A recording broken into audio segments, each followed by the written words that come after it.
নমস্কার বন্ধুরা, welcome to সম্পাস kitchen. আমরা যারা বাড়ির গৃহিণী তাদের মাথাতে সবসময় ঘোরে যে কম সময়ে একটা ভালো টিফিন আমরা কি করে তৈরি করতে পারি। আজকে তাই 10 মিনিটে পিওর ভেজ স্যান্ডউইচ নিয়ে আজকে হাজির হয়েছে। বাড়িতে থাকা ইনগ্রেডিয়েন্টস গুলো দিয়ে তৈরি করব আর জাস্ট 10 মিনিটের মধ্যেই তৈরি হয়ে যাবে।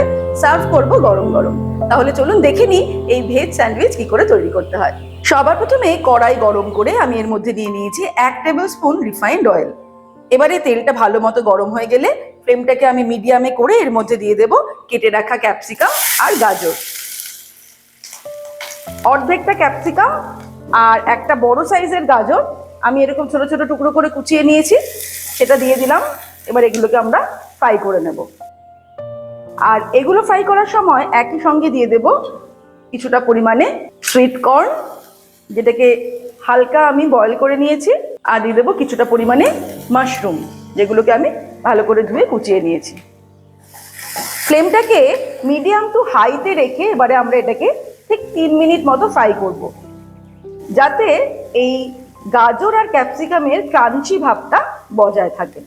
তবে আপনারা যদি ক্রাঞ্চি ভাবটা পছন্দ না করেন তাহলে কিন্তু আরো 2 মিনিট এক্সট্রা, মানে 5 মিনিট ফ্রাই করতে হবে।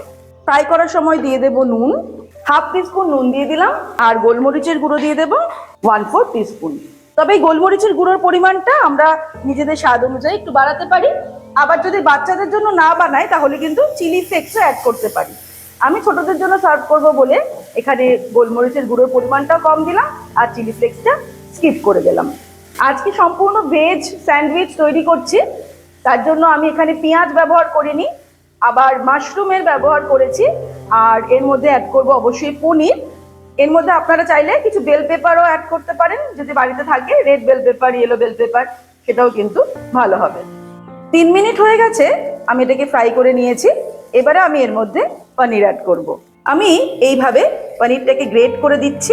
আপনারা চাইলে ছোট ছোট করে কিউব করেও দিতে পারেন, তবে গ্রেট করে দিলেই কিন্তু বেশি ভালো হবে। এখানে আমি 100 গ্রাম মতো পনির গ্রেট করে দিলাম। পনিরটা দেওয়ার পরে বেশিক্ষণ নয়, মিনিট খানেক আমরা একটু নাড়াচাড়া করে দেবো। স্টাফিংটা কিন্তু দেখতে দুর্দান্ত লাগছে, তাই না? এইভাবে স্যান্ডউইচ তৈরি করে আমরা যখন কোথাও লং জার্নি করব, মানে 5-6 ঘন্টা জার্নি হবে, তখন কিন্তু আমরা নিয়ে যেতে পারি, কারণ এই স্যান্ডউইচটা মোটামুটি 10 থেকে 12 ঘন্টা কিন্তু ভালো থাকবে। ব্যাস 1 মিনিট আমি এটাকে ফ্রাই করে নিয়েছি। এবারে আমি এই স্টাফিংটা অন্য একটা পাত্রে নিয়ে নেব, তারপর ঠান্ডা হতে দেব।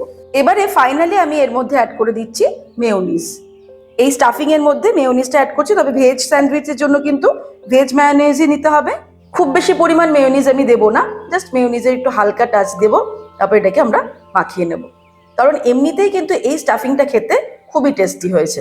হালকা করে মেয়োনিজটা মাখিয়ে নিয়ে আমরা চলে যাব পরের স্টেপে। এবারে আমি স্যান্ডউইচ ব্রেড নিয়ে নিয়েছি। এর মধ্যে প্রথমে আমি বাটার লাগিয়ে নেব।